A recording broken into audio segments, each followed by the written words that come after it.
to the latest episode of All Things Fisker. Whether you're tuning in tonight on YouTube or your favorite podcast platform, we're excited to have you join us. If you enjoy our content, be sure to hit that subscribe or follow button and give us a thumbs up.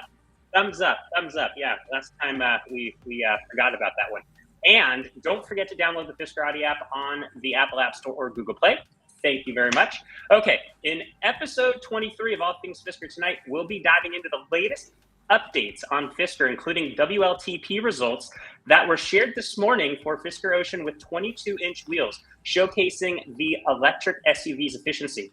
We'll also discuss the European Fisker Center Plus locations, never before seen software features, and the next pop-up location for European customers. Additionally, we'll touch on the latest news about Fisker Finance and that exclusive gift for Fisker Ocean One customers we touched on last week.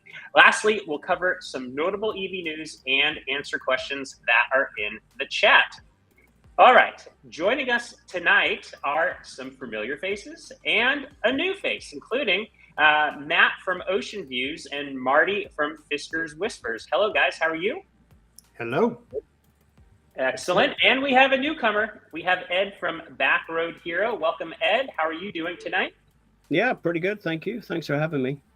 You bet. And he's joining us tonight from England, of all places. So he potentially might be the person who is furthest away from where I'm at. So before we kick things off, let's take a moment to see where our viewers and our listeners might be joining us from tonight.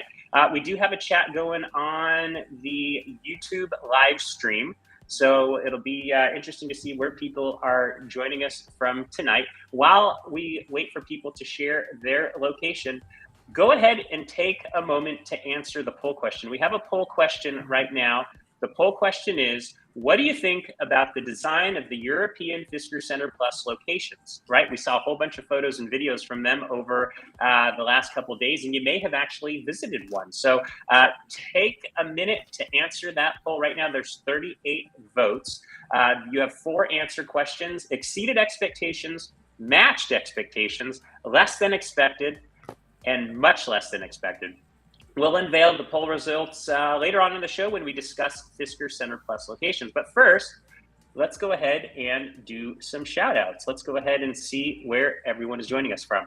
So we have some familiar faces in the chat tonight. We have Jingesh Patel from, doesn't say where you're from, but I think it's somewhere in the Midwest, Kansas City possibly. We have Rosanna. We have Troy, Signal Hill, California. We have Fisker Ocean number 2863. That's a neat way to do your name in the chat. Southeast Texas, Wilmington, North Carolina. Rosanna, Tony DeRose, Lansdale, Pennsylvania. Where else we have? Oh, we got somebody further away than Ed tonight. We have Stefan TDS, Strasbourg, France. Wow. Welcome. That is awesome. We have Todd up above from him in Ames, Iowa, and then we have another Todd in Suffolk, Virginia. Geez, lots of people. Fisker Ocean 1, OJ 1447, Houston, Texas, Burbank, California. Okay, we're getting closer to my home. Oh, here we go. We got someone super close to me, Mark Reed. He's in North County, San Diego, California. I think we're done. I think he nailed it. And then Joseph as well. And let's see. Yeah, it looks like it. Jesse, Washington, D.C. Okay. That's pretty cool. So we got people from all over the spectrum here. Geez, Mission Viejo just popped up. Excellent. We got loads of people from all over the place. That makes things more fun. Now, on to the latest Fisker news. Okay.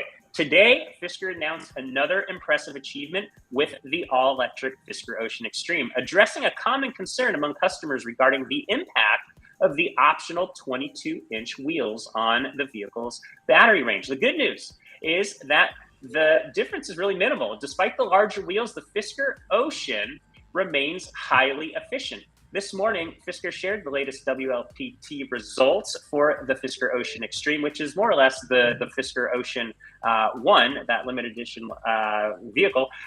They said that that particular test used the optional 22-inch wheels and tires. And even with the larger wheels, the electric SUV achieved an impressive combined WLTP range of up to 701 kilometers or 436 UK miles. While slightly less than the range with the standard 20-inch wheels, this showcases the aerodynamic design of the Fisker Ocean that ensures exceptional efficiency. This means that European customers can enjoy class-leading battery range even with the choice of larger wheels and tires.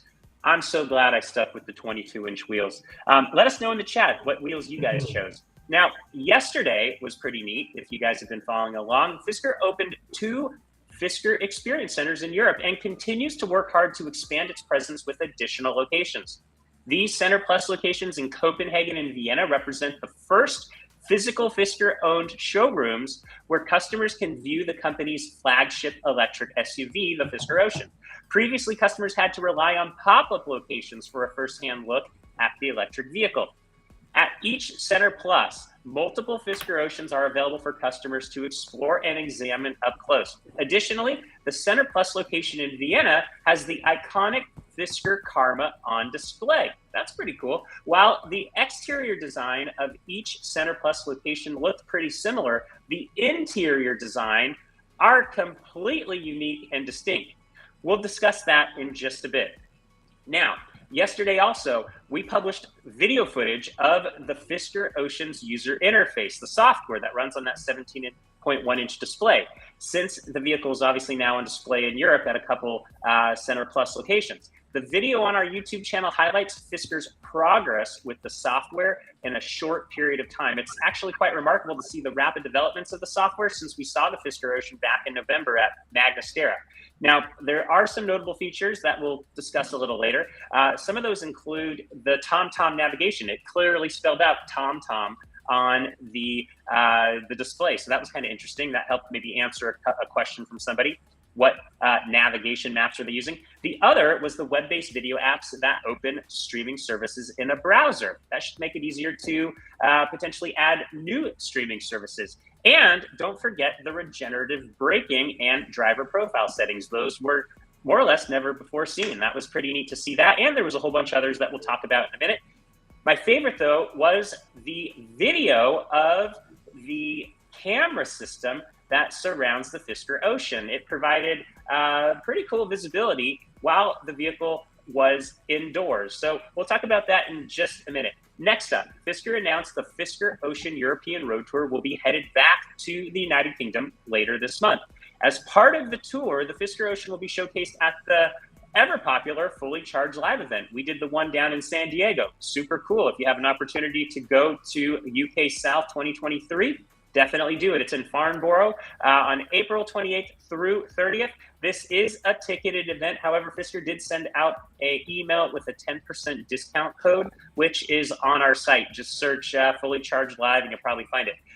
We'll also, I would say, be closely monitoring any new Fisker Ocean that comes to that show. That should be pretty fun. Now, we've also been closely monitoring Fisker Finance. If people are in the Fiskerati forums, you may see some of the posts that I do there, and we're pleased to note that interest rates for financing a Fisker Ocean have actually decreased over this past weekend, according to the Fisker Ocean Price Estimator. For example, the APR for a 60-month auto loan through Fisker Finance with excellent credit has dropped to 5.81%, down from 6.3% just 1 month ago.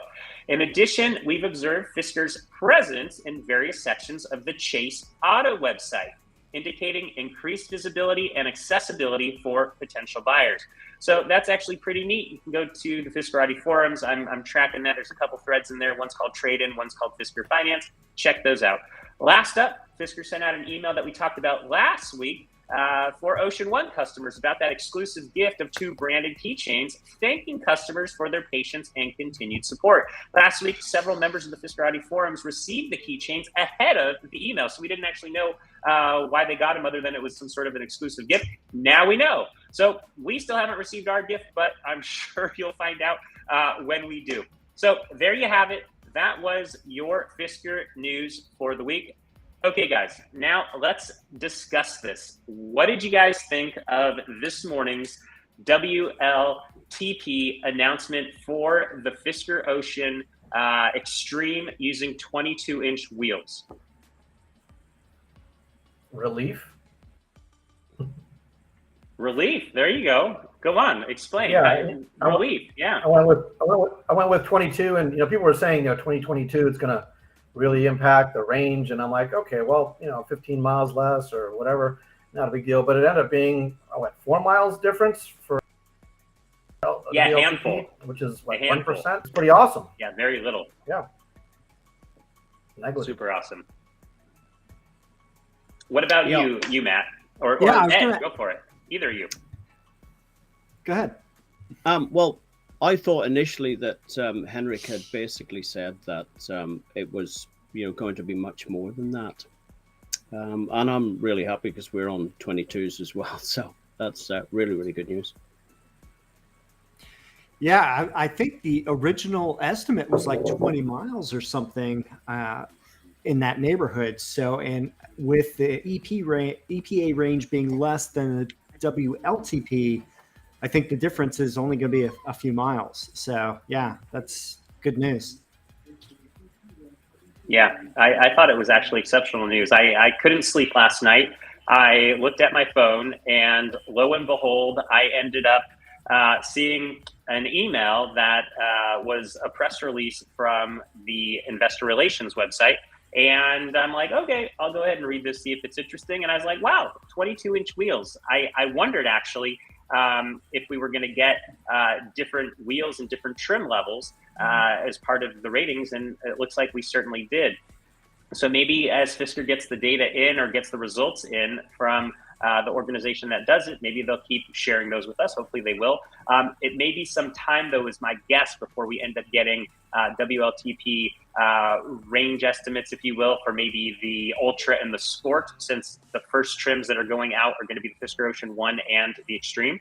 That's just a guess. I have no idea, but that's what I was thinking. So I think we got everything that we need for them to keep progressing and moving things along to start that production ramp. I think it was April 20th that we talked about last week.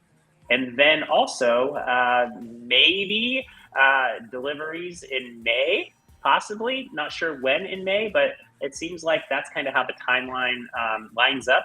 And we'll hopefully get more on that too. That's just a guess as well. But based on how long things take, seems to make sense. And as people probably know, we shared some of the launch markets that Fisker is going to be delivering the Fisker Oceans. Denmark happens to be one of those, right? And we know that there's now a Fisker Center Plus in Denmark. In fact, it's in Copenhagen, in a little town is probably the right way to say it, Tostrup. And that was the first Fisker Center Plus that I saw photos of probably a month ago. They were posted to the Fiskerati forums, or somebody sent them to me by email and I posted them there. So that was actually pretty neat to see that. It didn't look like the interior changed much since those photos were done, other than maybe painting some walls and adding some furniture. Oh, and of course, the 5 Fisker Oceans.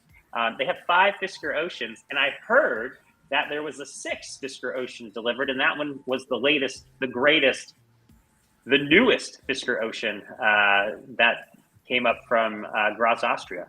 So what are your guys' thoughts on the Center Plus locations? Let's start with Copenhagen first, and then we'll talk about Vienna. How's that sound?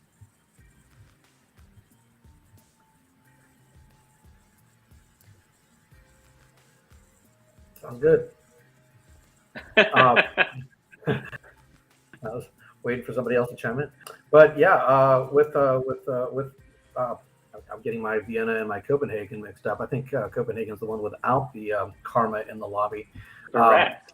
Yeah, but they're just a little outside of the main city there, which is not a bad thing. I think it's, no.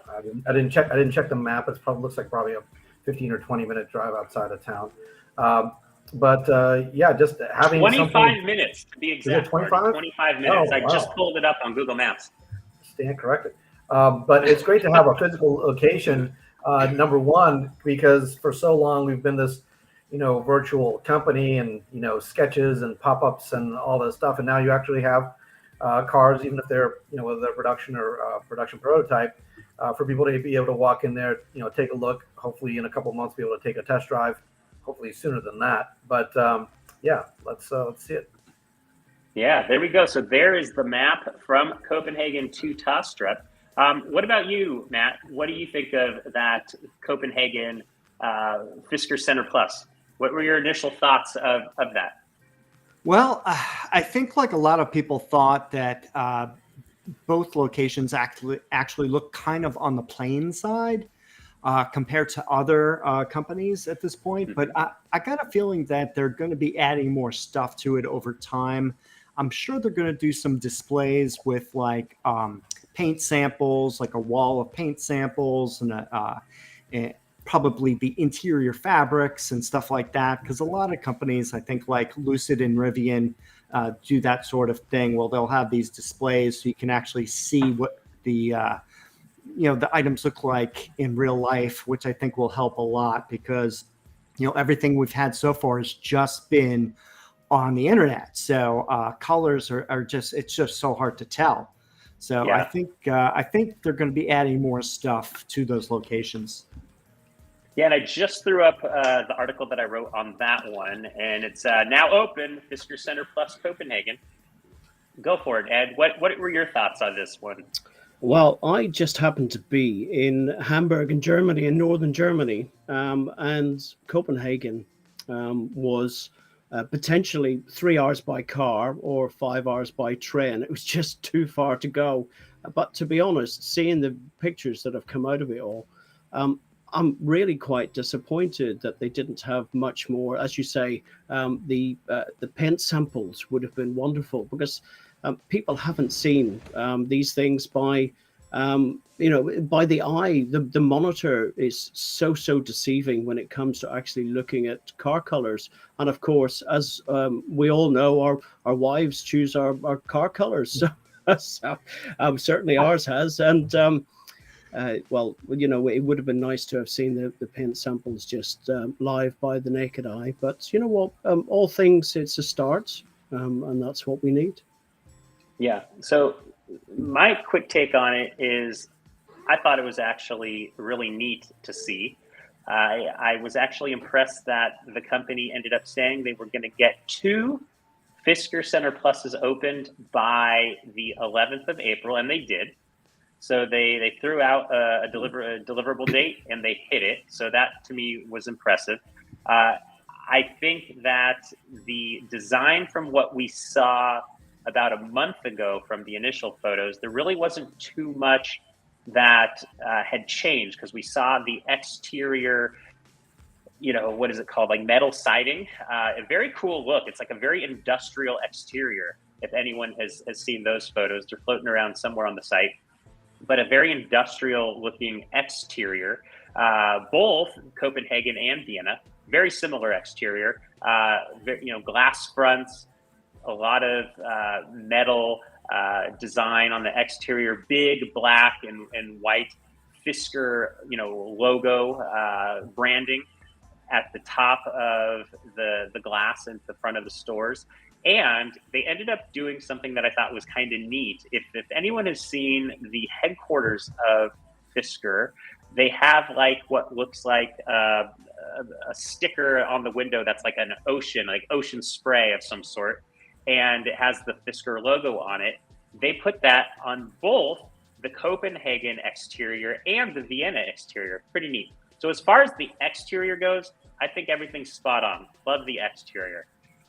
The Copenhagen, I thought they could have done a little bit better on the flooring, believe it or not. I think the neutral color flooring would have been the polished concrete. Now, when I had a startup a long time ago, and we had tile in there and carpet, and that was before we took ownership of the building. And I'm like, let's gut it out. What's kind of cool, hip, modern? Polished concrete, super neat looking, super easy to clean, and anything that's on top of it gets the attention. Like in this case, the Fisker Ocean would stand out, and it would actually be a great, just a great way to get reflection off the floor and so forth. And the Ed makes a point. He sent me a message here. He said, I think the Copenhagen was an existing dealership building. Based on my research, it looked like it was an auto repair shop, an auto maintenance shop previous. It was already for the auto, like an automotive company. So Fisker didn't have to probably do too much. And we're only seeing front of the house too, by the way. There's probably something in the back of the building to do service and maintenance. Now, people should probably know, before we talk about Vienna, that these locations, these Center Plus locations, it's my understanding that they're going to be a place for customers to come in, right? They're going to be a place for people to come and check out. They're going to end up being a place for people to check the Fisker Ocean out, check different metal samples with different paint colors, like swatches or so forth. They're going to be able to check different materials and samples like that. That probably will be on some sort of furniture or some sort of a desk or credenza or something like that. That's just me envisioning that. But the real reason I believe the Fisker Center Pluses are there are for service, maintenance, and for deliveries. Those are kind of the main reasons for a Fisker Center Plus. Get them open quick. They don't have to be super flashy or splashy or whatever the right term is. They don't have to be super fancy like a Lucid store or a Tesla store or, you name the store, an Apple store, but because they're direct to consumer, that's why I mentioned Apple. But they need to serve the purpose of helping facilitate deliveries, doing service, and then allowing people to come pick them up at the location. If people have been following along on the Fisker Ocean One project, we've seen delivery quarters, Q1, Q2, Q3, so forth, so on and so forth. We've also seen in the Fisker price estimator, customers have two options. First option, you can go pick up your Fisker Ocean. Second option is to have home delivery.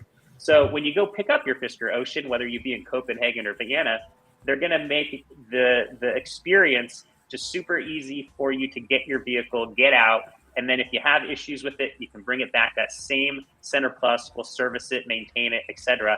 Maybe even in addition to a mobile service provider of some sorts. So that's kind of the quick take. That's different than a lounge. Now, the lounge, we know there's two lounges, right? Marty, we were talking about that earlier. We have the Grove over in Los Angeles, and we're waiting for Tommaso, who I didn't see in the chat tonight.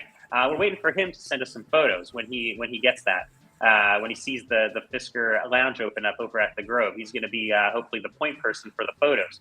But that lounge is going to be like a full-on experience. I envision that lounge, based on what I've read, to be something like the Apple Store. The funny thing, I'm also pretty certain that specific store in LA was previously an Apple Store. So it's gonna have that feeling. It's 2 floors. We got a sneak peek a couple of weeks ago of a totally gutted building, drywall up. They needed to do some stairs. They needed to do some flooring. They're working on that now.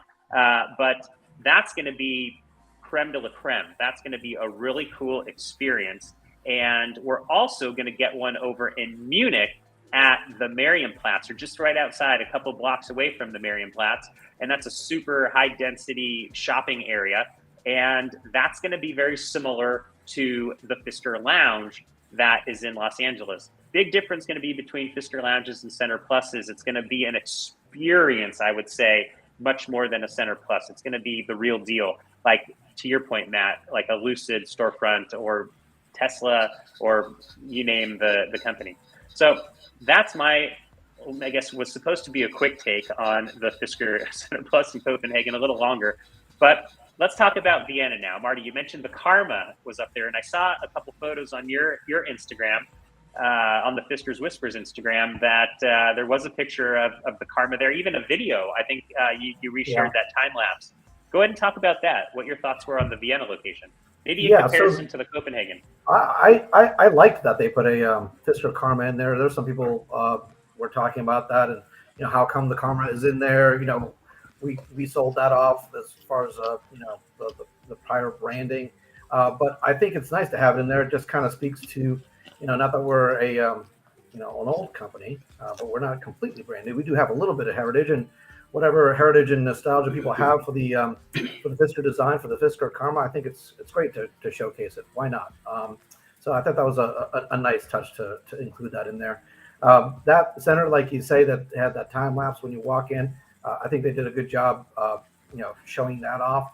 And I think also, just to kind of backtrack to what you were saying about the lounges versus the experience centers, I think if people were, disappointed or underwhelmed or what have you by the kind of, minimalist feel for the experience centers, probably because they were expecting a lot of oohs and ahs, which is going to be the lounges. And those lounges are, being built out, custom spec'd, so that way they will have that Neo or that Tesla or that Apple Store feel, however you want to compare it to.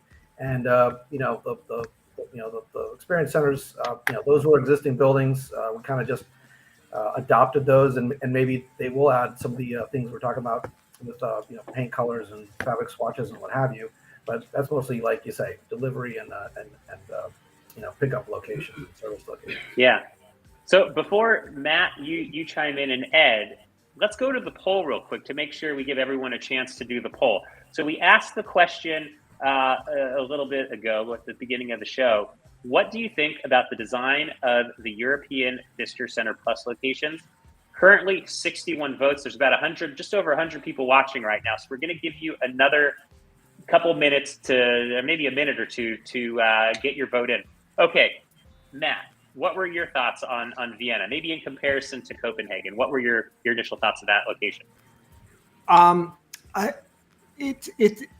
I'm trying to get it straightened out, but is it, because I didn't get like a full like view of the entire thing. Is it a lot bigger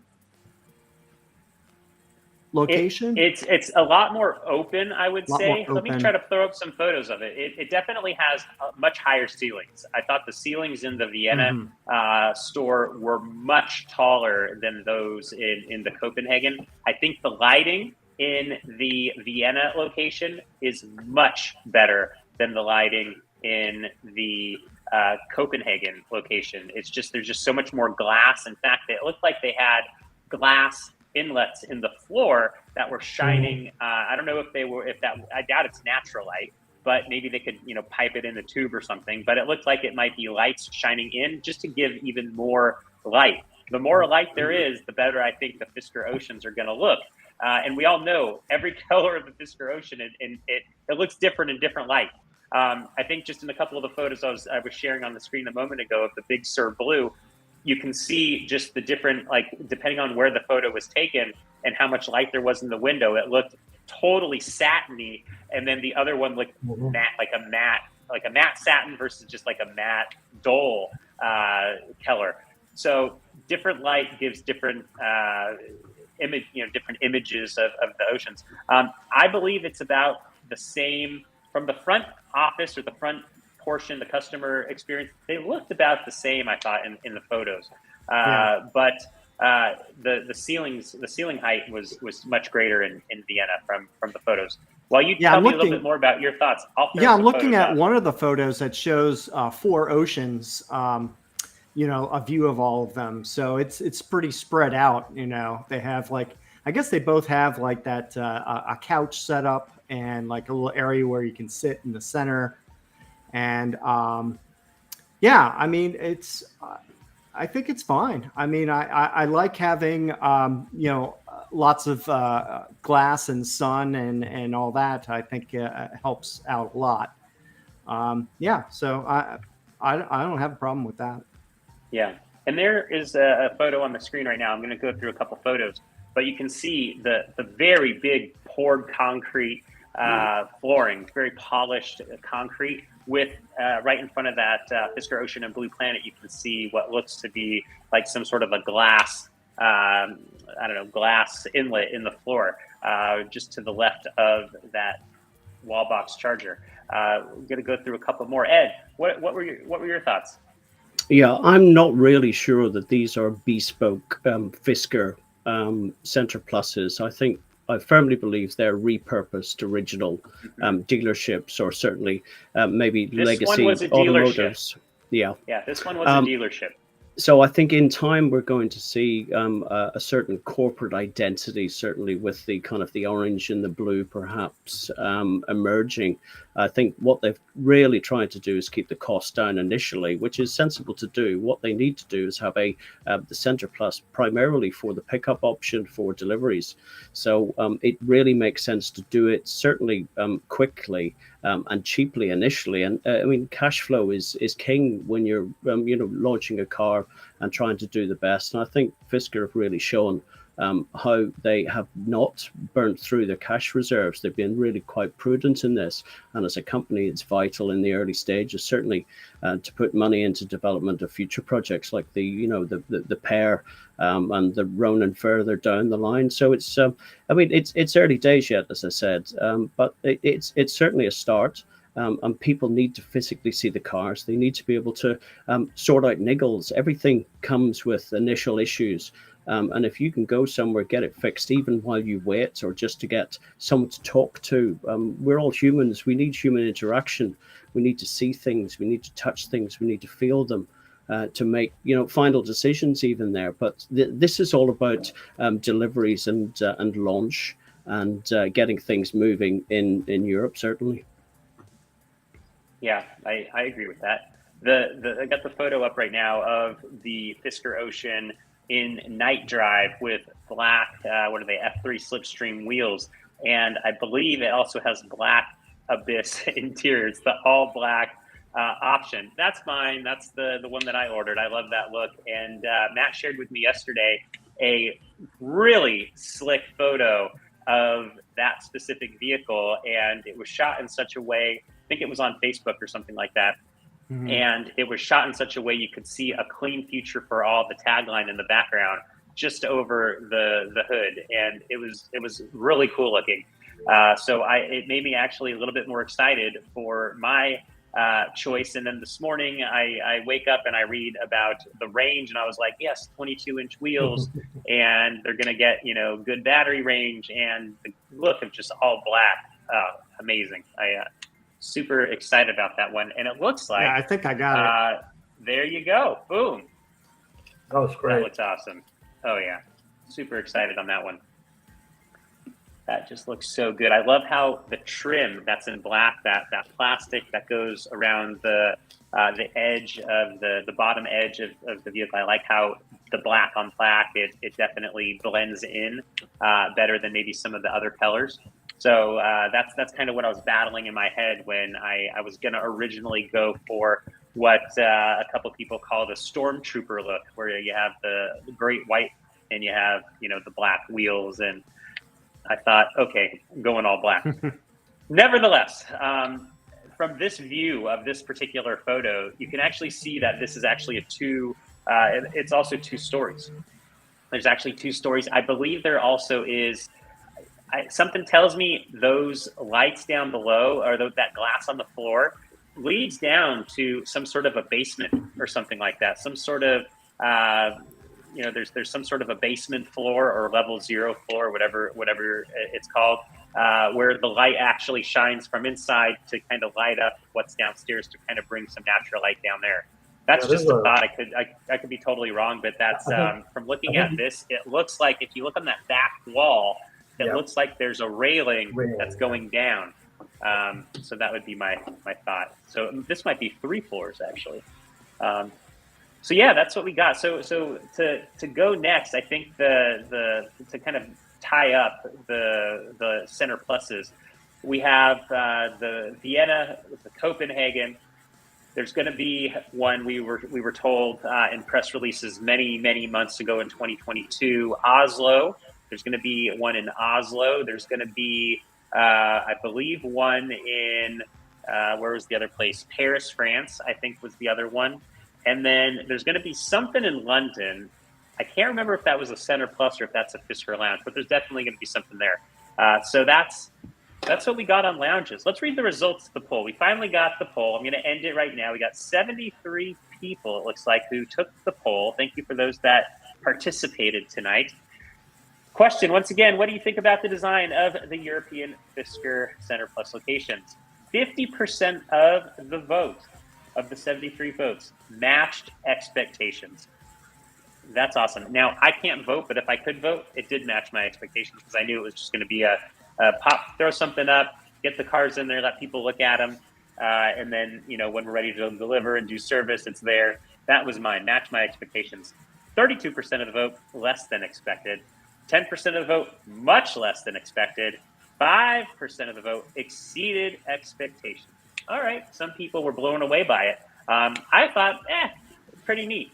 Now, I wondered why Fisker didn't send a press release out now for these. And I think that my gut tells me while these were the first Fisker Center Plus locations, I think they're holding off on a press release for the Fisker Lounges, the flagship experience, which will probably come in LA and for sure they said mid Q2 2023. So that's the last update we got for the Lounges, mid Q2 2023. Could change, who knows? But that could potentially be the reason we didn't get the press release. Ed shot me a message. He says it could have been a soft launch, or it was a soft launch opening. So soft launch, maybe they don't do a press release. So who knows? Maybe we'll still get a press release. Maybe we won't. Maybe they're going to wait until the Fisker Lounges open up in Munich and LA. That's the exciting thing about covering this stuff. It's just every day there's a surprise. I didn't even know there was going to be a press release today, and there was a press release today. So it's always fun. Keeps us on our toes, and that's what makes to me this what I call a hobby fun. It's felt more like definitely not a hobby the last 2 days. Oh my God, so much writing. Okay, so let's go to the next thing. The next thing is going to be, just since we're talking about all these different cities in London, let's talk quickly about the Fisker Ocean at Fully Charged Live UK South. Now, Ed, you are in England. You're in the UK, obviously in England. How far are you from, what is it, Farnborough? I probably butchered that, but how far are you from there? Are you planning to go to that event? Yeah, Farnborough is where they kind of hold the international kind of air display every year. It's a large airfield. It's obviously the size matters sometimes, and it's a big show. It has turned into that. I'll be there on the Saturday. Just I'm not presenting anything there. And hopefully it'll be the first time that we will actually get to see a Fisker Ocean in person. So I'm going to take the camera gear down. I'm going to go do a good walk around. I really hope that it's a production car. So if I can do that, I'll get some good high resolution images. I'll do a sort of a walk and talk. I'll try and grab someone. If it's as big as it probably should be, I'm kind of hoping that some of the sort of the higher level executives will be there. I don't know whether, I know Henrik has been down at Graz there in the last week or so, whether he's going to appear at Fully Charged or not. It would seem sensible that if he's in Europe, he would stay an extra few days and go up there. So if I bump into Henrik, I'll politely ask for a little bit of an interview, go into something a bit more in depth. The focus at the minute seems to be on Europe. Obviously, the cars are being manufactured there, and they need to get them out the door. So I think it's a really sensible decision that they've made to maybe halt production. We don't know that the 300 have been made up until the end of March. I suspect, given one of Henrik's kind of Instagram posts, that they delayed that due to storage costs. So they're going to ramp up production. That was my understanding as well. It sounds like they hadn't started or built those 300 that were initially proposed because they maybe they didn't say exactly why, other than the storage portion of it. But maybe they also wanted to wait to get feedback from the European regulators before they actually started investing in each vehicle, so that they wouldn't have to potentially change anything. So that was another thought. Absolutely. But yeah, we did get the April 20th date, right? When they're going to start production or thereabouts. Yeah. And that's just basically talked about. It's 7 or 8 days before they are hoping to get the certification for that. So that seems sensible. Most manufacturers run this kind of right on time build process where their suppliers, well, I mean, I suppose the Magna and Fisker is pretty much vertically integrated. So a lot of the components going into the ocean are actually manufactured by Magna themselves. So there shouldn't really be an issue with that. As long as they've stockpiled maybe the batteries and things like that coming externally. So it's really easy for them just to decide to hit the button and start producing Oceans on that particular production line, because it's a multi production line, and they can decide what they want to do at any one time. Mm-hmm. That's right. So cool. So we somebody on this this live stream tonight's headed to the Fully Charged Live event. Now I got to go to the one in San Diego, and it was the first time. I think it was not long before we started this channel. This channel hasn't been going. I don't even know actually when this channel started. Less than a year for sure. But over the summer there was the Fully Charged Live. I think it was over the summer, if I recall. Super cool event. I was blown away by the vehicles that were there. There was loads of vehicles. It was the first time I've ever done like a live stream where I was not in front of the computer here. I was on my phone and laptop in a convention center. Very difficult to do, hard to do a live stream with Wi-Fi and cellular service going in and out. But it was the first time I personally got to see the Fisker Ocean was at the Fully Charged Live San Diego event. And they put on stellar events. I've read about them. I've never been to one. I went to it, totally blown away. And if anybody that's watching this that's near or planning to go to the UK or near that particular city, which I believe was like just, I think if I remember correctly, it was, what is it? West, it's definitely west of London. No more than 2 hours, I think it was of drive, maybe 2 hours of a drive. It wasn't very far. So I've lived in England for a while, didn't have a car, but I guarantee you there's a train that you can take to get there, because there's trains to go everywhere. So hop on the train, check it out.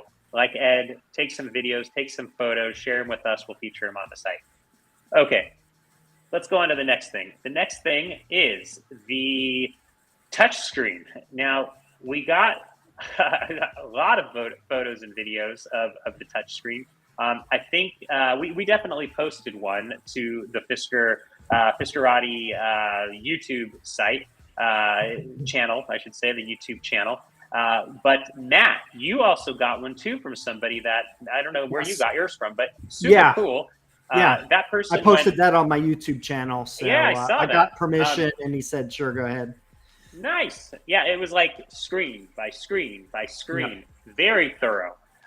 So first time we've actually seen a lot of these screens. At least it's the first time I saw them. When I was over in Graz, Austria, there was, we could only do certain things with the screen. And I think when you, Marty, were over at one of the pop-up events in Florida, you got to flip through some of the screens as well.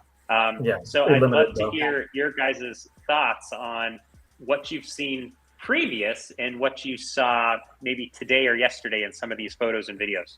Well, go ahead, Matt, and start it off. You probably looked at this more than anybody. Yeah, I just wanted to comment, that a lot of people said that, at these recent openings, that the user interface is pretty smooth. It seems smoother than it was even a few months ago when we last saw examples of it. So, and I think that'll be improving over time.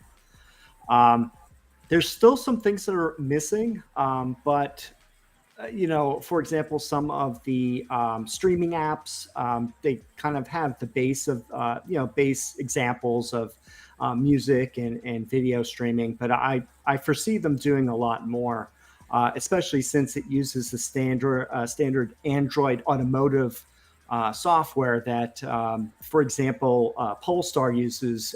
You could probably download the same apps at some point. Some interesting things we got to see was the HVAC, how you control the vents, some other things. One thing that I don't think was working was the navigation. I don't remember seeing anything, or was not loading correctly. I don't know if it was due to being indoors, or maybe I don't know if they didn't have the data connection for it for these. It didn't look like it. Yeah, it didn't look like it. Didn't look like it. So, but that's not surprising. A lot of cars that are demoed at for display don't have that active, so not too surprising. But yeah, a lot of screens. I was surprised how many screens we did see, and I know there's been a lot of feedback. Some people think that the software is kind of amateurish compared to some others like Rivian or Tesla. It doesn't look as detailed. Some of the, for example, the driver, the things that affect efficiency screen doesn't look that configurable or that useful. And but like anything, I'm sure they can modify the software with over-the-air updates and make changes where things are needed. That's so right. I don't really have that much of a problem with the software at this state. Yeah, I really liked getting to see the regenerative braking. I thought that was actually pretty neat to see that there is a low, medium, and high option. There was also something on that same screen called boost mode. And in this video here, which I think it'll come up here in just a moment, it had like I want to say it was like a credit section, or it was some sort of like total number that you could have. And in this particular video, it showed 0. In your video that I saw, it had 500. Yeah.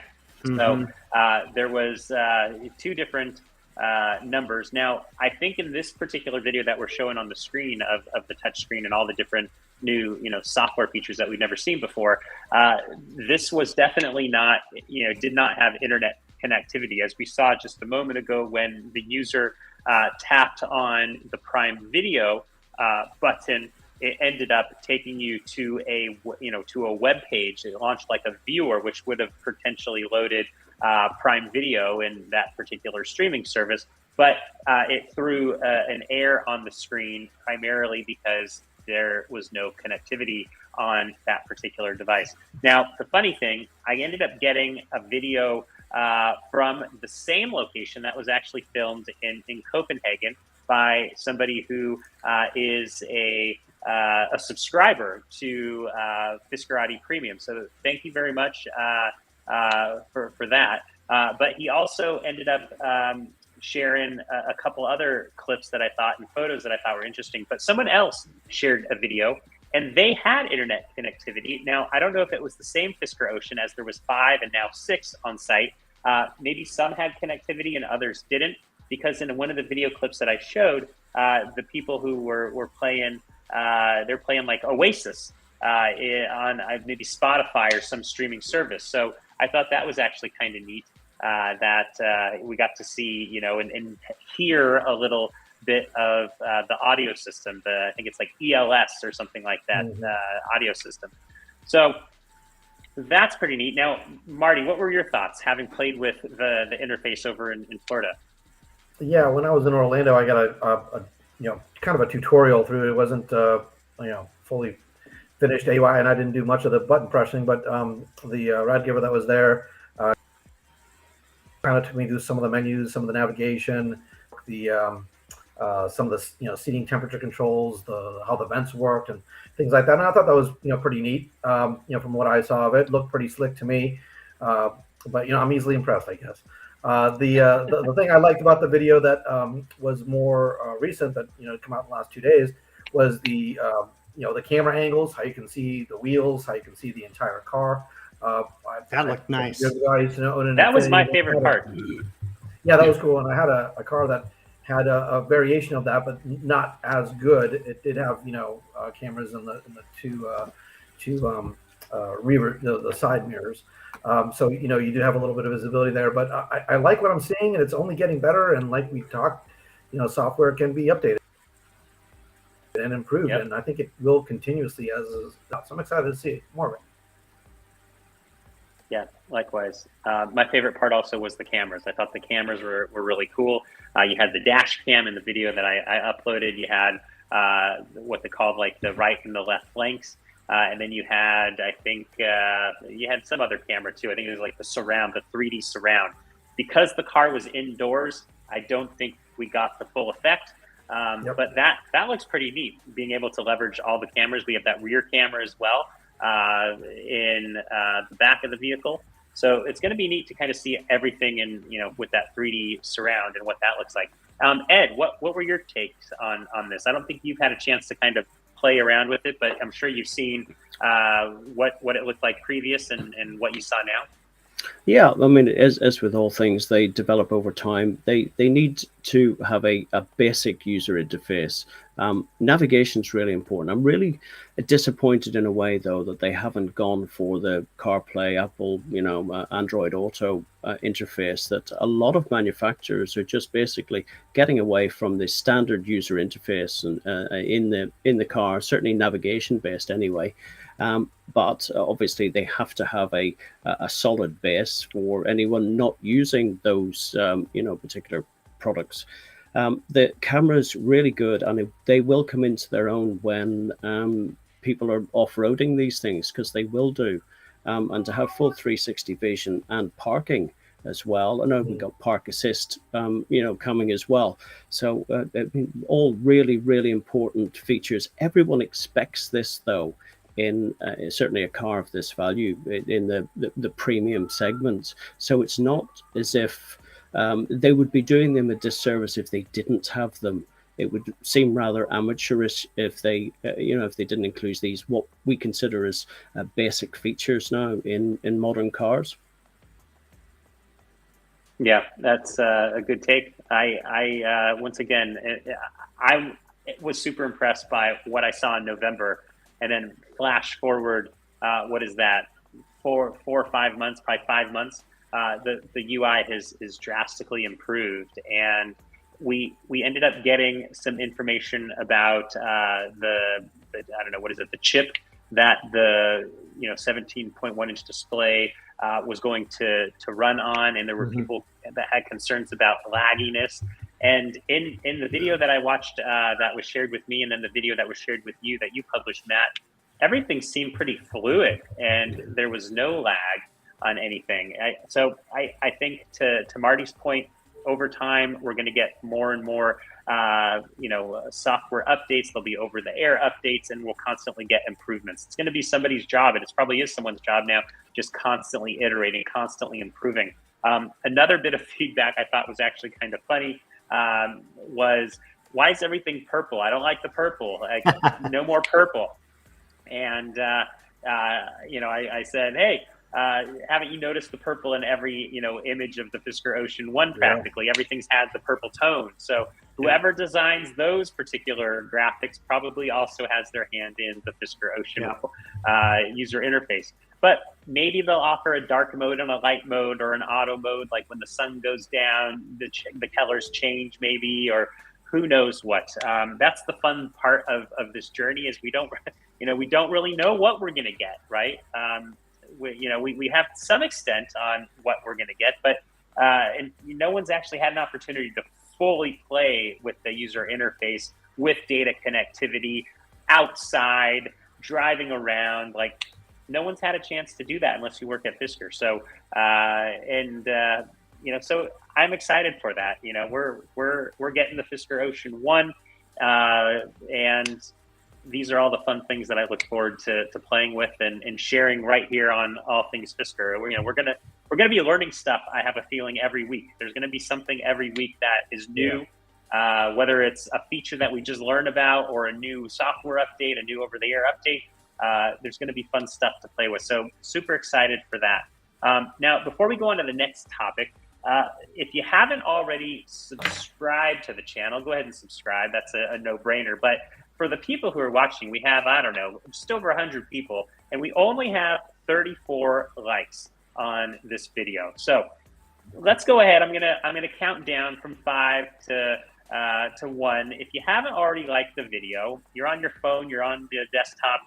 It helps when you like the video, because the video is then shared with other people who also like Fisker. So at the count of 1, go ahead and like the video. I want to get down to 1 here. So 5, 4, 3, 2, 1.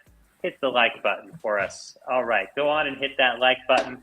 Now, let's go ahead and do a quick refresh. Let's see how many people really liked it. Okay, we got 47. Maybe we can get to 75, and we'll share some exciting news, because that's kind of the fun thing you hit 75, and we'll share some fun news. So let's go on to the next thing. We don't have too many more things to talk about tonight, but there is a couple things that I thought were actually interesting, and I mentioned them in the news part. Fisker ended up, as everyone knows, they're going to have Fisker Finance, and that's going to be hopefully an easy way to finance your Fisker Ocean. And granted, the site, the price estimator does list interest rates, and the funny thing is, well, none of us at this particular time can actually finance the Fisker Ocean. But it's neat that they're actually putting the interest rates in there. It looks like they might be updating them on a maybe monthly basis. The interest rates, since they originally published their financing rates, the APR rates for good credit, medium credit, bad credit, whatever it may be, they've ended up actually having we here in the United States had a raise in interest rates. The Federal Reserve ended up increasing interest rates this past month by a quarter of a percentage point. And the funny thing is the APRs on Fisker Finance actually dropped by about a half a percentage point. So I thought that was actually kind of noteworthy. So, who knows what they're going to be by the time anyone here in the U.S. can actually use Fisker Finance to finance your Fisker Ocean. But I'm expecting we're going to end up getting potentially another rate increase at the beginning of May. I think that's when the FOMC meets and they decide and vote, hey, are we going to increase interest rates a quarter of a point? Do we keep them the same? To fight off inflation here in the U.S., what are they going to do? Who knows? But I'm going to keep tabs, like I've been doing on Fisker Finance, just to kind of see what not only what I'm going to be paying on a monthly for a monthly payment, but also my trade-in. Matt and I have been sharing our what our Tesla Model 3s are going for, and just this past day, it dropped like it did for you last week, Matt. It dropped for me about $1,000. So I'm back close to 33,000 again for my trade-in. Granted, I think we've talked about I'm going to probably sell my vehicle as a private party and not trade it in, because I think I'll be able to get a fair amount more for my vehicle. Now, speaking of Fisker Finance, Ed sent a message here. He said nothing for him in the UK yet on the Fisker app for financing rates. So as far as I understand it, customers in Europe are primarily going to be using Santander Bank. So that's what we've seen from people in Denmark, and I think possibly Austria. I think they shared some screenshots of different interest rates. And the interest rates, oh my God, thank God I don't live in, I think it was Copenhagen. The interest rate was, I want to say, close to 8 or 9%. I don't know. It was really high. So that's what we've seen. But hey, that's what interest rates are over there right now. And maybe that's what they'll end up being over here in the United States, not too long of a time. So that was neat. The other thing that I noticed is I've been going to the Chase website. I noticed on the Chase Auto portion of their site, they have started listing Fisker. Now, Chase, if you're a Chase customer, they have a way for you to add your existing vehicle that you have. So if you have a Ford Lightning, or you have a Ford Mustang, or you have a Ford Expedition, whatever car you have, or if you have a Fisker Ocean, customers are able to add their current vehicle, and then Chase ends up giving you helpful tips for you to maintain and manage your vehicle. So Fisker was listed on that particular drop-down menu. However, when I selected it, it just said, hey, Fisker is not supported at this time. It also mentioned that before I actually selected it. Fisker was also in the finance options when I selected, hey, I'm interested in a new car loan.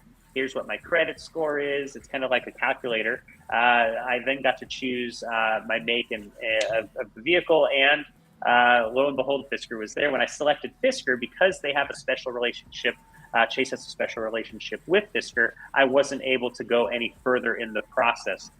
So they referred me back over to the Fisker Inc. website. So that's the latest there. We'll keep keeping tabs, or we'll continue to keep tabs on what's going on in Fisker Finance. If there's anything new, I don't expect much here for the U.S. I think the next thing for Fisker Finance will be customers in Europe and getting their loans with Santander Bank. So maybe we'll see some stuff in the Fiskerati forums that we can share with people soon. So the next thing that we got, that exclusive gift. Now, Matt or Ed or Marty, have you received your exclusive gift yet? Have you received your 2 Fisker Ocean branded keychains? Nope. I just received the email though. Really? When'd you get that? Nothing else. So. When'd you get the email? I'd have to look. I can't remember. Wasn't that long ago. I have to look it up then. Yeah, I think I got the email over the weekend, but I've not received the keychain. Although I'm checking all the time. Yeah. Yeah, I'm definitely checking as well. Here at our community, we have like those mailboxes, like where it's like a huge chunk of mailboxes for a big mailbox bank for the people in my cluster, my complex or whatever building. And there's I'm guessing the box is going to be too big to fit in my personal mailbox, so it'll be in the special package mailbox. Every time I walk up there to get the mail or go for a run in the morning, I look to see if that particular package box is locked, and if it's not locked, then I don't even bother to check the mail because I figured I haven't gotten my branded keychains yet. So when I get those, I'll be super excited because that is a nice to have. It's kind of fun, and it kind of keeps the excitement going. As small as a keychain is, it keeps the excitement going, keeps me thinking about the Fisker Ocean each day. Not that I don't already, but it's just something pretty nice. Before we move on, Ed actually said he had a comment about the Fisker Finance. Go on, Ed. Okay, it was just basically I was kind of late to the party. I don't know if anyone knows my background. I had a reservation. Go ahead and tell your story real quick. Well, I kind of had a reservation for the Ocean back in July 2022. So I was kind of at the back end of things. I think just at the time I was probably around about the 50,000 or thereabouts on the total when Henrik was kind of announcing all the rest of it. I initially had an order for a Skoda Enyaq Coupe. No, not something you would have seen in the US because the Skoda brand aren't there. It's kind of like the working man's Volkswagen, as it were, part of the Volkswagen group based on the MEB platform. So think kind of ID5. So I went into EV Database, and I made a video about it on the channel here. Went into EV Database, and all of a sudden the Fisker Ocean popped up there. When you kind of go SUV and sort by range, there it is, right there at the top virtually. So I delved deeper into this, paid my deposit, and then subsequently cancelled that order for the Enyaq Coupe. And I've really only held, obviously, a firm order in the last, 3 or 4 weeks or so. I'm still waiting for a sequence number as well. And I was contacted by one other guy who saw my initial video here in the UK. It turns out there were only 2 cancellations in the UK for the Ocean One. I was the first one, and the Steve Manders, who shot me an email, he was a 14th of July 2022, and he has just signed his documentation for what could possibly be one of the bookend Fisker Oceans, because I think in the numbering sequences, the UK cars seem to be labeled last. It was always their intention that they built the right-hand drive cars towards the end of the sequence number. So that's it. My comment on finance basically was before I dropped £5,000 deposit, I had to basically ensure that I wasn't going to be rejected for any finance. So you don't have to finance your car through Fisker. They may well give you higher residuals if you select a balloon payment, therefore keeping your monthly payments slightly less. However, what I did was just went externally to my bank. I mean, my ocean's working out at about £62,000. I've got various bits, including a tow bar, and I'm able to borrow up to 50,000 of that directly from my bank, and it was low 7%. So it kind of works out. I took it over 5 years. I don't need to worry about mileage. I don't need to worry about residuals.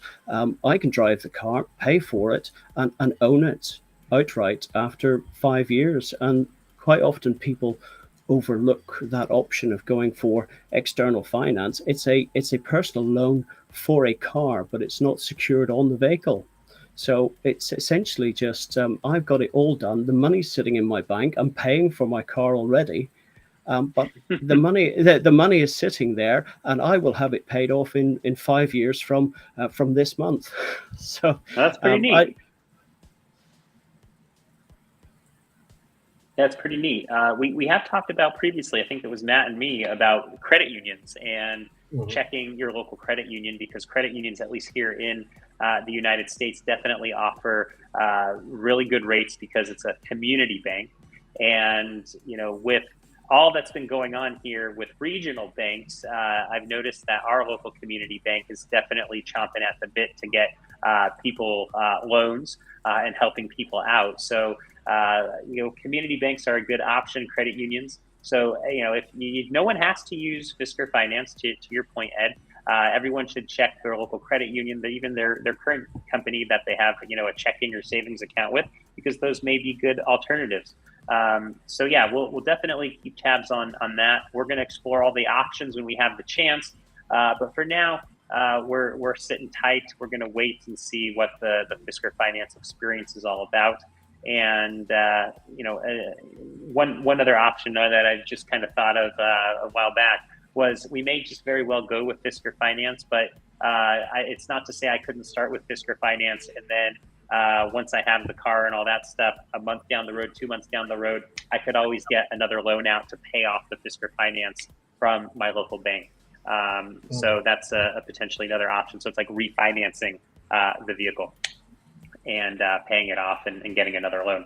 So anyhow, moving along, we had we've kind of jammed through everything, but there's some notable EV news that I wanted to talk about tonight. I wrote an article about it just earlier this week, and we ended up getting some new news today. So it was actually Reuters and then New York Times did a really good article.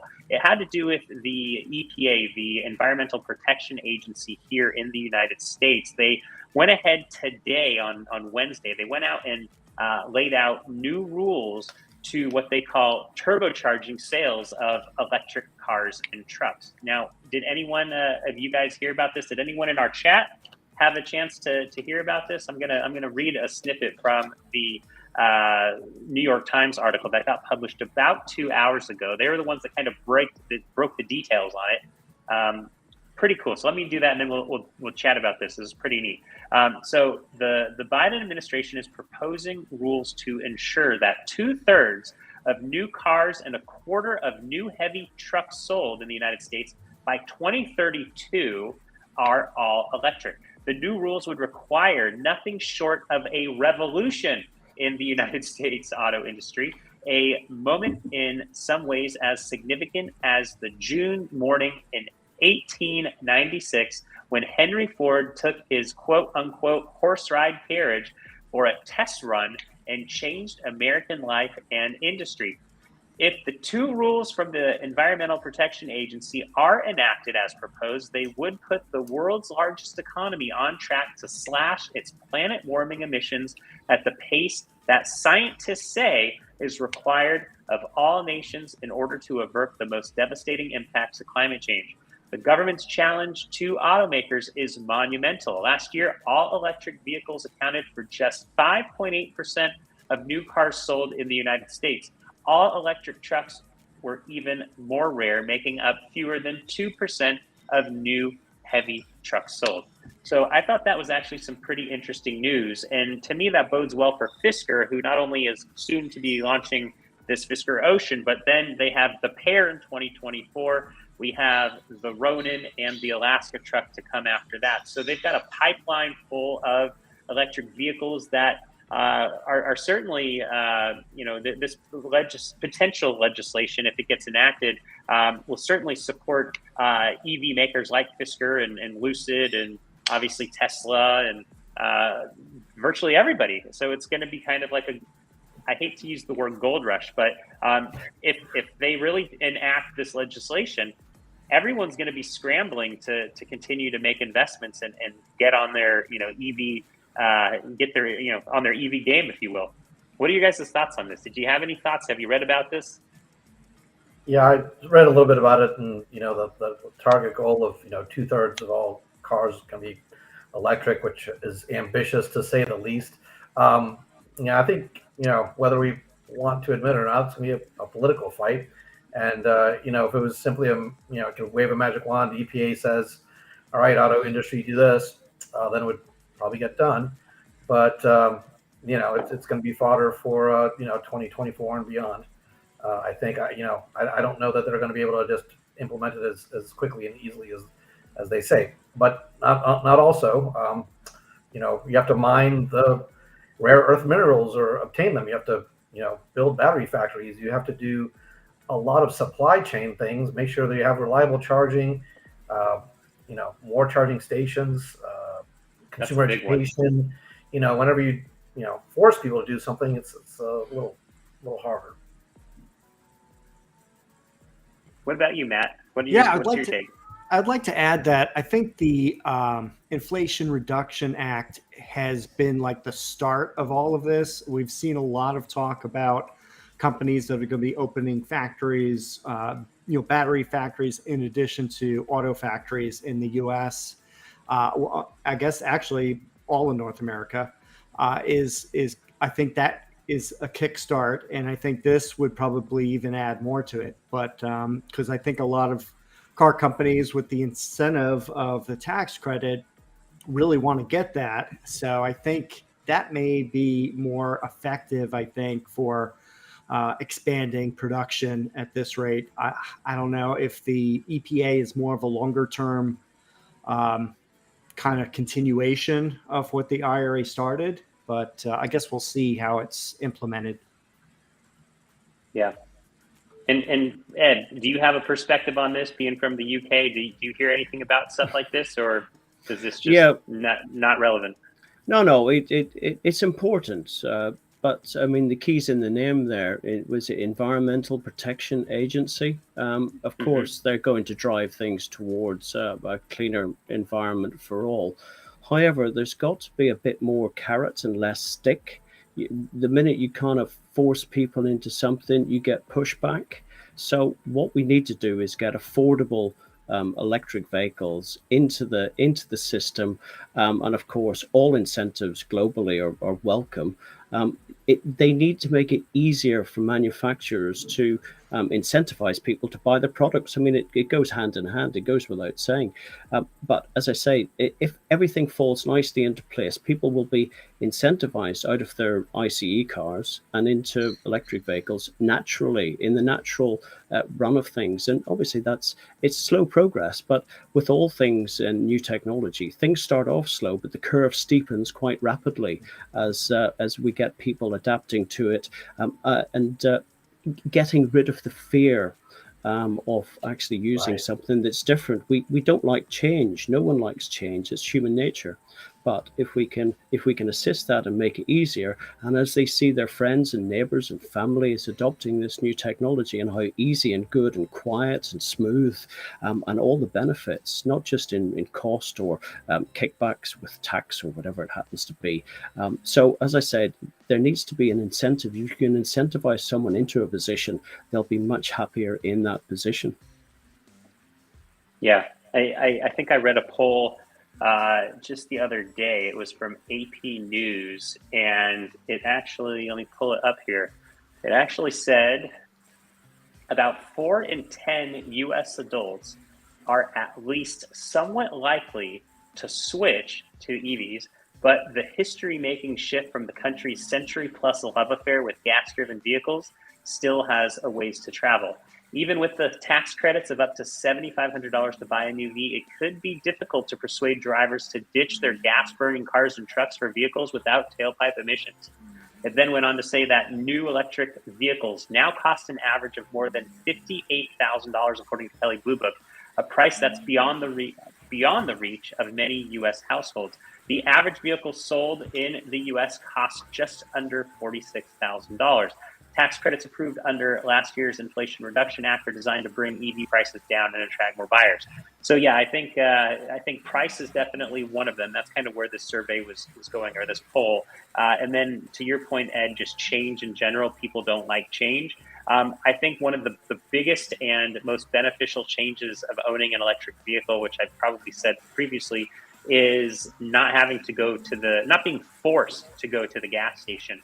Right now, depending on how much you drive, I was always I'm still kind of a germaphobe, if you will, and touching the gas pumps. I've never been, when I was younger, I touched them and all that stuff. As I got older, I would always grab like a paper towel from the dispenser where you'd wash your windows and where the paper towels were, and I'd use that to grab the nozzle pump or whatever, or the pump nozzle.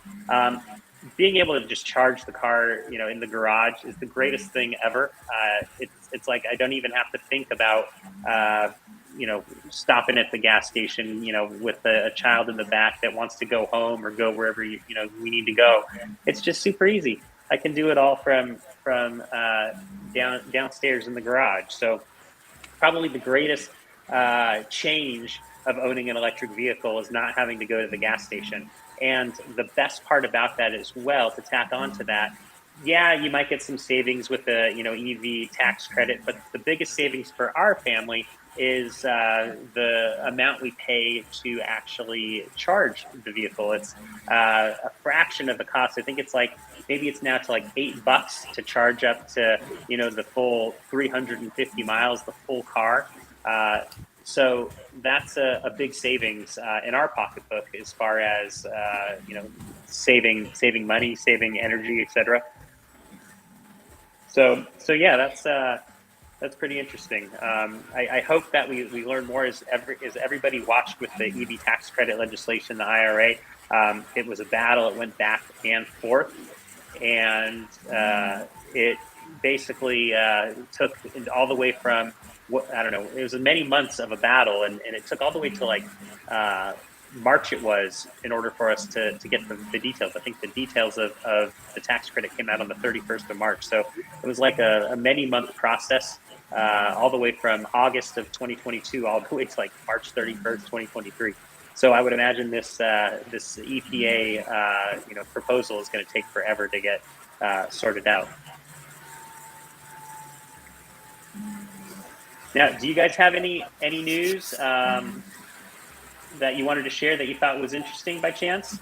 Can I just say something about we've skirted around? I mean, obviously driving cars too, and the cost of running them. But I did the big incentive for me into the Fisker Ocean, and people haven't really focused that much on it, is the simple fact that you will be able to charge your car up at night rates. And our night rates here are about 61% cheaper. Certainly, my tariffs are than the daytime rates.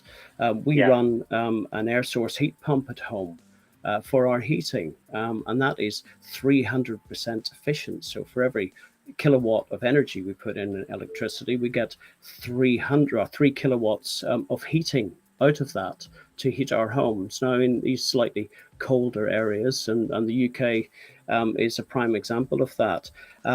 If you can charge up your car at the night rate and then run your home off it during the peak rates, then there is a massive incentive to reduce your heating bills, your electricity bills. I know it hasn't been activated straight out the box on the Fisker, but certainly we know that the inverter there that you can plug in, whether it's 240 volts or 110, is going to be 3 kilowatts. That's massive as far as an EV is concerned, and certainly combined with the Extreme or Ocean One with a solar roof, you can go camping. And I've done rough figures. It's about 1.5 kilowatt hours per day. If you take a sort of a 5 miles range per day, 1,500 a year kind of thing, you can go camping with your Ocean, plug in your air fryer or TV or whatever, and the solar roof will effectively have you not in a range deficit. When it comes to, so you'll be able to enjoy your car in hugely different ways when you're not using the car at home. It's generating 3, 4, 5 miles a day sitting outside. Certainly in the peak of summer it will. And if that's just doing the school run, you might find you're never going to plug your car in. But if you can reverse that process and have bidirectional charging, I think we're all going to find that if you've got the charger equivalent, and there are manufacturers out there that can incorporate solar panels and turbines for charging your car. We need to harness all of this energy out there, but it's the 60% difference in tariffs between night and day. And I did just some regular calculations. We use 9,200 kilowatt hours per year. It was about 25 kilowatt hours per day, so that's well within the capacity of the battery. We're assuming it's going to be slightly over 100 kilowatt hours, and that's, it's only 25% of capacity. I reckon I could save on 50-50 use, kind of night and day, about $1,500 a year, just at current rates, and that's just using the difference between the nighttime and the daytime tariffs. You don't have to do anything; it'll all be automatic, and there you go. You just save money by plugging your car into the house. Yeah. Now, Matt and I have talked about that in the past. Our rates here are much cheaper from 12 a.m. to 6 a.m. Monday through Friday than from 12 a.m. I think it's to 2 p.m. on Saturday and Sunday. It's like, I don't know, drastically, it's like 75% cheaper. It's super cheap to do, which makes it, $7 to $8 to charge the car in its entirety. I think Matt and Jim, who's not on tonight, have extremely good energy rates where they live. So yeah, it's I'm sure we're going to do more on that as time progresses when we have our Oceans and what the cost is and all that stuff. Not to mention installing. I can't wait at some point to get that Fisker wall box charger and install it down below. So there's going to be lots of fun with charging and electricity and trying to do all those fun things. So yeah, more to come on that. There are a couple other bits of notable EV news that I thought were kind of interesting. Last time we did the show was a week ago. We always do this, or we try to do this every Wednesday. If there's no Fisker news, we usually don't do it, but there's always usually something to talk about. One thing that happened that we've mentioned at previous shows that I think is kind of notable is Tesla again. Since I think it was it Friday night, they ended up dropping prices again. They dropped prices on all of their models, at least 4 of their models, the Model S, the Model X, the Model Y, and the Model 3. The reason I know that is I first went and tried to get a value on my trade-in again and noticed it was $1,000 lower. But I ended up posting an article in the Fiskerati forums in the EV section, and it was actually Tommaso that told me you're going to end up your vehicle is going to end up getting another hit on your trade-in value. Lo and behold, it did. So that's killing me, that those price drops as far as my trade-in goes. It doesn't really affect me much as far as the Fisker Ocean, other than my trade-in value is a little less. But aside from that, I'm still going to purchase the Fisker Ocean One and the Fisker Ocean Sport. The other bit of news, and maybe Matt, I don't know if you had any comments, or maybe Marty on the Tesla dropping prices, but that was kind of another interesting. I think it's the 5th time they've done that this year, and we're only in April. You guys have any thoughts on that, or move on to the next one? I think you're on mute, Matt. Sorry about that. Yeah, Tesla's been updating prices up and down a little bit over the last several weeks and months. So I think they're just trying to optimize their forward production so that they don't have too much that's you know, they're trying to get the right amount of vehicles to schedule. So, and they're just adjusting it more than they used to. And during COVID, for that 2 year period, they had, prices went way up. And, but there was still, the problem was there was not a lot of other competitors. And they were basically able to get away with it in a way, but now they can't. So I think they just need to do that. So, and it affects me and Sean because we have cars we want to sell it later in a couple months. So we'll see. Yeah, it's an interesting one. Definitely going to take delivery of the Fisker Ocean 1 first, and then sell the car. As we really have no other transportation. We only have one car in our family. So yeah, that one's pretty interesting, I would say. The other bit of news that I saw had to do with Chipotle. There was an article posted to the Fiskerati forums. It was actually a video, and it had to do with Chipotle piloting a new sustainability program of on-location EV charging stations. So the article really talks about them trying to reduce their carbon footprint, and one way of doing that, aside from biodegradable utensils and things like that, and packaging, is to build EV charging stations on site of their drive-throughs and their stores. Another company who's been doing something similar to this is the Starbucks. Starbucks has been doing a lot with EV charging, and it was some time ago I ended up reading about how they ended up doing a bunch of outfitting of chargers at existing stores from Seattle to, I think it was, I want to say Denver, Colorado.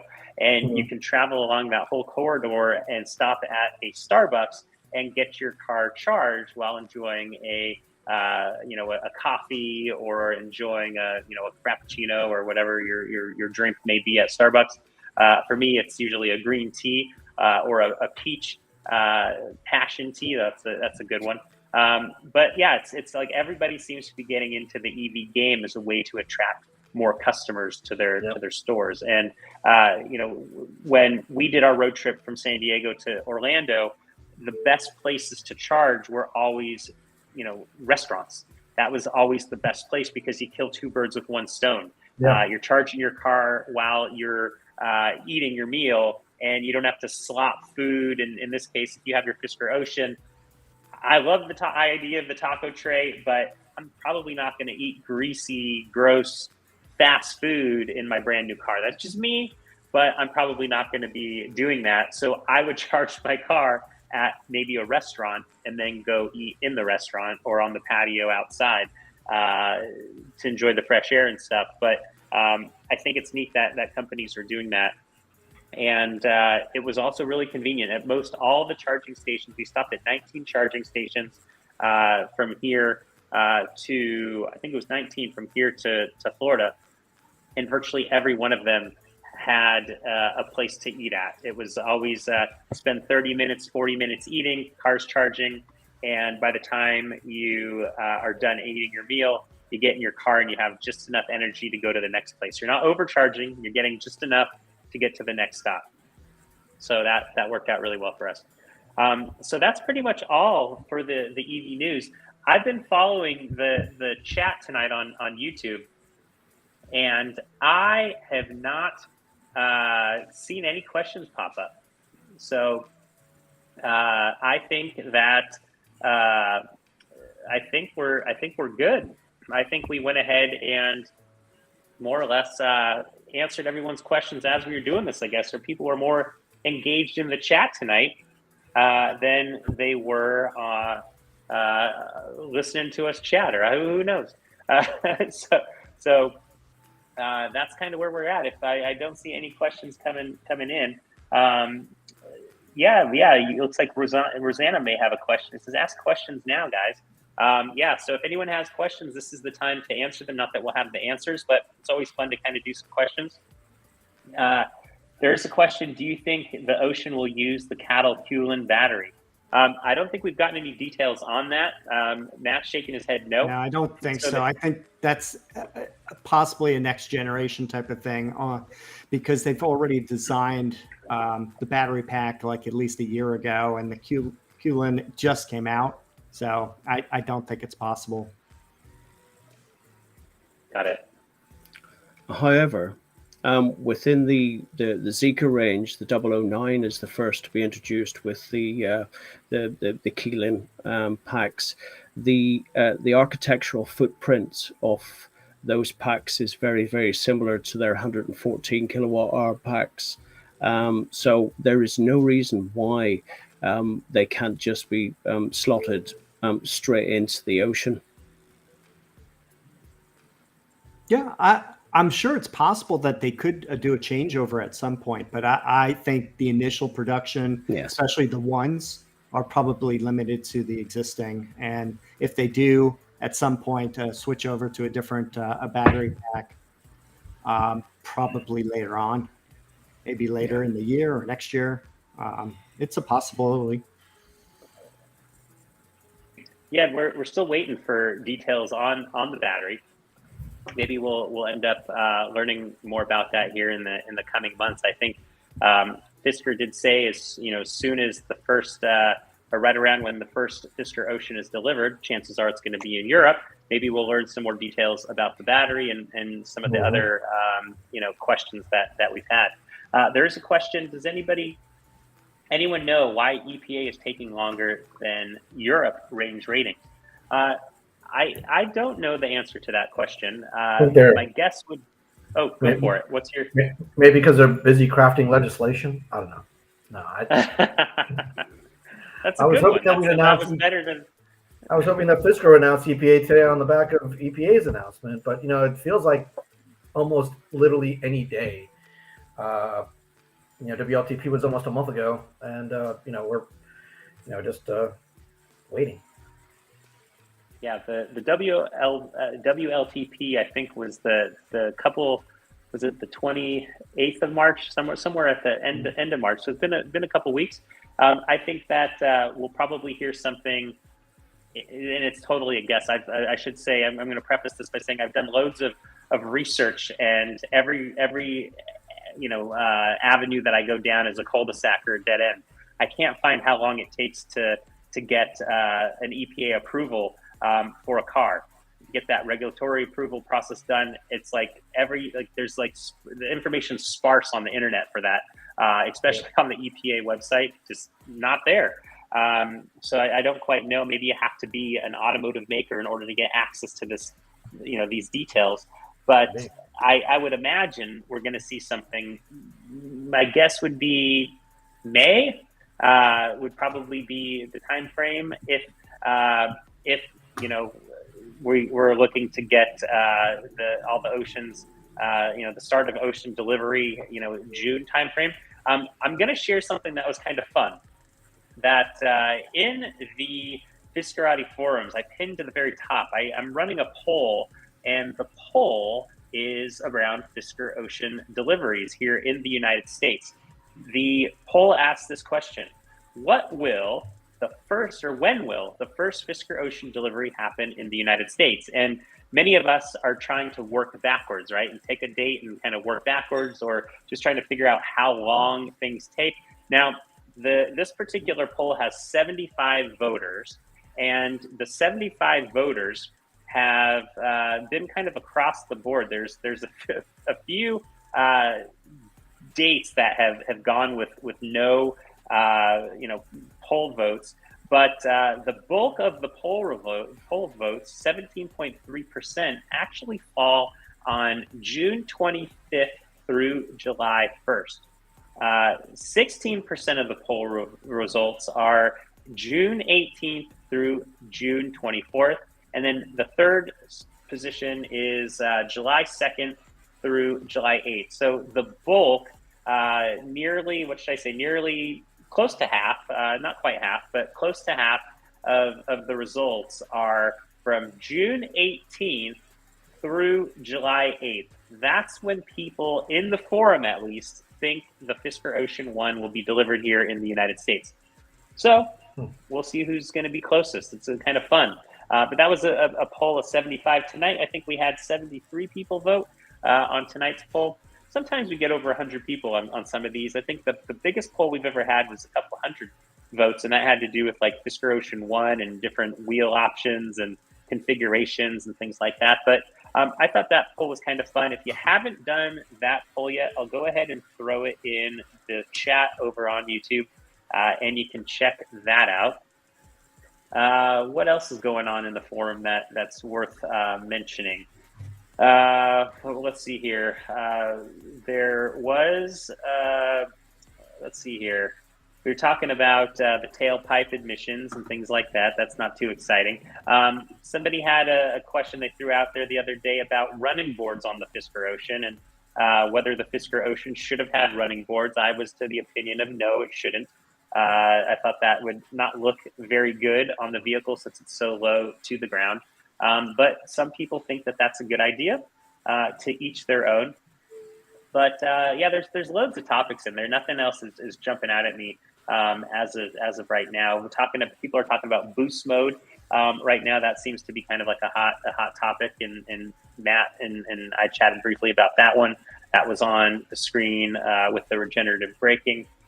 So yeah, there's just lots of fun stuff to look at. If you haven't gone there yet, check it out. Do the poll vote. And I don't think we have any more questions from the looks of it. If you guys haven't, Matt, Jim, and Marty, if you haven't already posted your channel link to your channel in the chat, it might be worth doing that so people can find your channels. As I mentioned earlier, if you haven't subscribed to the Fiskerati channel, go ahead and take a moment to do so. Go ahead and like the video too, as we're wrapping things up here. We did just hit 75 likes. So all I'm going to give you is I'm going to give you a piece of not news, but I'm going to give you a little teaser. If all goes according to plan, we should have some fun, a fun post to put up on the channel on Friday sometime. I don't know what time, but there should be some fun stuff for everybody who subscribes to the Fiskerati YouTube channel. So make sure to hit the subscribe button. We're going to hopefully drop a new video on Friday, and it'll give us some more fun stuff to talk about at the next All Things Fisker. Lastly, before I kind of close things out, Marty, Ed, and Matt, do you have anything else you want to chat about? I do. Oh, excellent. Yeah, we had one of the participants at the opening brought a measuring tape and did some good measurements, some new things. He got the width of the Fisker Ocean with and without mirrors, and I'm just going to post that right now. That's something we were wanting to know for quite a while, and it's actually slightly wider, both with and without the mirrors, than a Model Y, which I'm actually kind of surprised. So yeah. So did this individual open up the driver's side and passenger side front windows and then took and passed it through all the way across? Yes, that's pretty cool. Yes, that was pretty clever. So clever. I think the first time anybody's done that. So. That is. We've seen some people measure the trunk space. We have seen that. I think there was somebody in Orlando that did that, I saw, which was kind of the first time we saw that. But yeah, that's cool. That's a neat one. What about you? Go for it. I was going to say there's one other thing we did. I think it was on the Ocean forums. There was a message thread about, I guess one of the pictures somebody took was of the weight label. And it listed, the gross vehicle weight and the gross combined weight. And they were able to figure out what the actual curb weight of the Fisker Ocean is. And it's roughly 5,000 pounds or I think it was 2271 kilograms. So 5,000. It's a little on the hefty side, but not surprising because it's going to have a big battery pack. So that's the heaviest part of the car, the battery pack, and that's going to be interesting. That'll be good stabilization. Cool. Ed, you got anything you want to share? Anything else you want to throw out for the night or during episode 23? There was, firstly, thanks for inviting me along. So, Sure thing. and that's it. And it's really nice to meet the rest of the guys online. So I'm kind of late to the party, but I'm making loads of content on this and there'll be lots more to come. So Backroad Hero, that's where you need to go. Have a look. I've got 4 or 5 videos already on the ocean in there. And I see a few comments here. Thank you very much, guys, for people that have already seen that. Finally, there was an early question within the comments here that there was a need on the media for the owner's manual in the UI. So if anyone has access, go into the lounges or the Center Pluses over the next few days. It would be really nice just to get some snapshots of what the owner's manual actually says within the car, because that's where it's going to be.